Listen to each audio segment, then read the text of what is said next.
안녕하세요, 백박다이닝입니다. 오늘은 모임에 대한 얘기를 한번 해볼까 해요. 대학교 학창시절부터 사회생활까지 약 10년이라는 시간 동안 대외활동, 동아리, 사설단체, 운동, 취미, 그룹장까지 다 해봤습니다. 하지만 동시에 한 가지 생각이 떠올랐어요. 그런 거를 하면서 10년 전과 지금 나는 어떻게 달라졌을까? 지금보다 더 열심히 살았고 바쁘게 움직였는데 노력에 비해 아무런 성과가 없었을까라는 겁니다. 저는 요즘에야 들어서 그 질문에 대한 해답을 조금 알게 될 것 같기는 해요. 오늘 제가 말씀드릴 내용은 많이들 하시는 모임 활동에 대한 저의 주관적인 느낀 점을 말씀드리는 거니까 꽤나 신뢰가는 얘기일 테니까 믿고 들으셔도 좋습니다.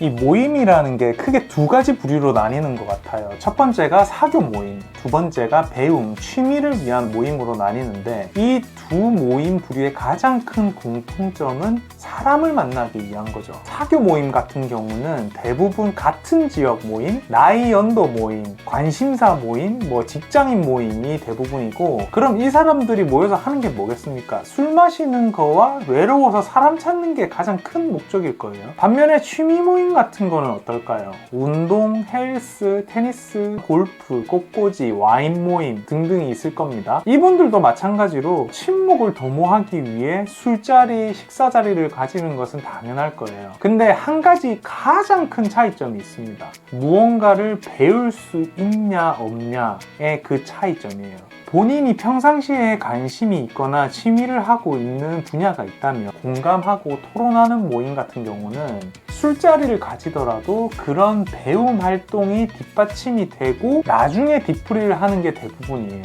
그냥 술이나 밥만 먹지는 않는단 말이죠.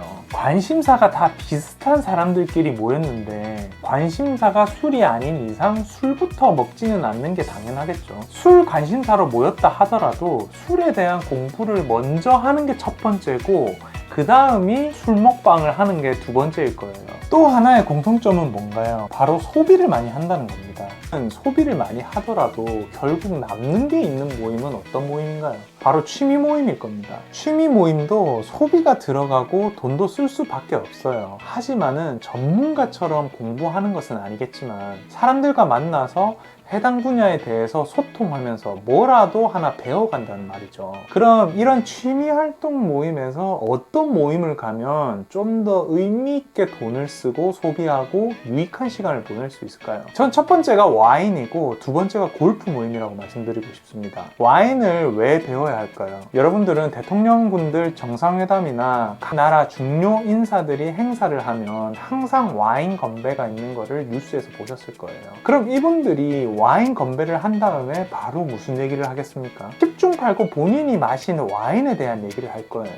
이 와인이 정말 괜찮다. 이 와인은 어떤 와인이죠? 대통령님은 와인을 좋아하시나요? 이런 이야기를 하면서 자연스럽게 중요한 정치 얘기나 바로 풀어야 될 사회 얘기들을 시작을 하게 될 거예요. 만약 여기서 난 와인 싫어해. 왜 먹는지 모르겠다. 이러면은 대화를 건넌 상대방이 굉장히 벙치거나 빈정상할 수가 있단 말이죠. 다음 대화로 넘어가기가 굉장히 힘들어질 겁니다. 정말로 친한 상대방이 아닌 이상 무조건 대화를 시작할 때 아이스 브레이킹이라는 거를 먼저 시작한단 말이죠. 아무리 친한 상대라도 바로 본론으로 가서 자기가 원하는 걸 얘기하진 않습니다. 서로 어색한 사이에 상대방이 만났다고 한다면 서로의 관심사를 먼저 묻게 되죠. 오늘 날씨는 어떻냐? 좋아하는 음식과 좋아하는 와인은 뭐냐? 이런 식으로 대화의 물꼬리를 튼단 말이죠. 중요한 인사들이 만나고 비즈니스를 상대로 하는 모임에서는 와인으로 얘기를 시작하는 게 가장 좋습니다. 품격 있는 와인으로 자신의 가치를 조금 더 높여가면서 이야기를 하고 싶죠. 내가 올해 이런 빈티지 와인을 먹어봤는데 정말 괜찮더라. 혹시 이런 거를 알고 있냐? 내가 한번 추천을 해줄 테니까 한번 드셔보셔라.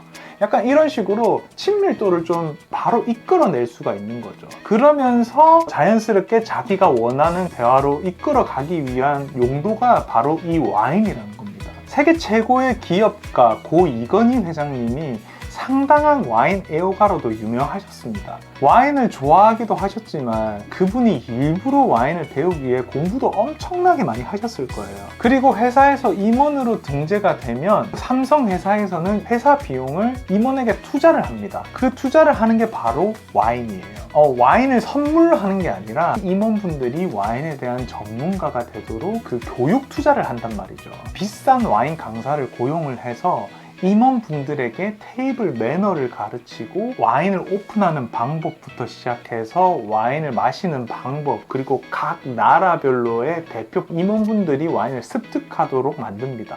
세계를 정복하려면 와인을 배워라 라는 말을 남기시기도 했죠. 아무리 임원이라도 비싼 강사를 고용하고 회사 돈을 써가면서 괜히 공짜로 가르쳐 주지는 않을 겁니다. 세상에는 공짜가 없어.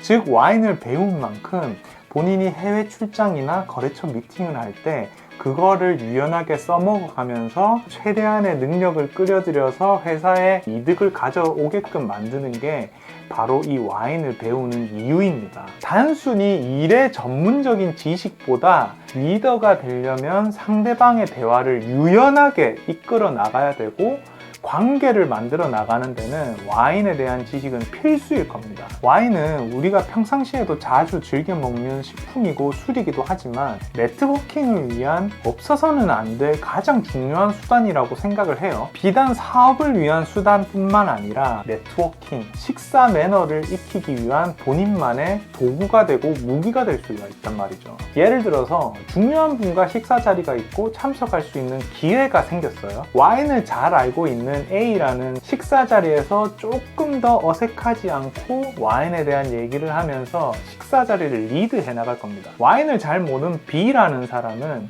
단순히 그냥 밥만 먹고 끝나는 자리일 수도 있어요. 거래를 하는 비즈니스 관계라면 당연히 이야기가 잘 통하는 A라는 사람이 훨씬 더 눈길이 갈 것은 분명할 거예요. 만약 본인이 배우는 것은 의미가 없고 모임에 나가서 사람 사귀는 것 자체가 목적이다. 그러면 차라리 와인 동호회, 와인 모임이라도 가입해서 나가시길 바랍니다. 와인을 따로 공부하고 배우지는 못해도 와인을 마시고 이야기를 한 번씩 듣다 보면 거기서 또 배우는 게 당연히 있을 거라고 저는 생각을 하거든요. 그럼 와인을 어떻게 배우면 조금 제대로 배울 수 있을까요? 시간이 좀 걸리겠지만 성급하게 배우지 말고 와인의 기초, 와인의 용어부터 차근차근히 배우면 제대로 배울 수 있을 겁니다. 제가 매주 꾸준히 와인 관련된 기초 영상들을 올리고 있거든요. 이 영상들을 조금씩 보시면서 와인에 대한 기초를 익히시면 정말 도움이 많이 되실 거예요. 모임에 대한 얘기를 해봤는데요. 결론은 이겁니다. 모임을 할 거면은 자신에게 조금이라도 도움이 되는 모임을 나가서 사람들과 네트워킹을 쌓아라. 그 네트워킹을 쌓고 나중에 본인이 한 5년, 10년 지났을 때 사회생활을 할 때는 그 와인에 대한 지식이 정말로 중요하다. 지금은 중요하지 않다고 생각을 하실 수도 있어요. 근데 이거를 한번 알아놓으면 다른 데서 일을 하건 본인이 사업을 하건 어디서든지 도움이 될 수 있을 겁니다. 비단 이거는 와인뿐만이 아니라 모든 분야에도 해당되는 얘기이기도 하죠. 와인만한 매개체는 저는 없다고 생각을 합니다. 오늘 영상은 여기까지고요. 여러분들께 도움이 될 만한 와인에 대한 기초 영상들을 꾸준하게 계속 올려드릴 테니까 보시고 꼭 도움이 많이 되셨으면 좋겠습니다. 감사합니다.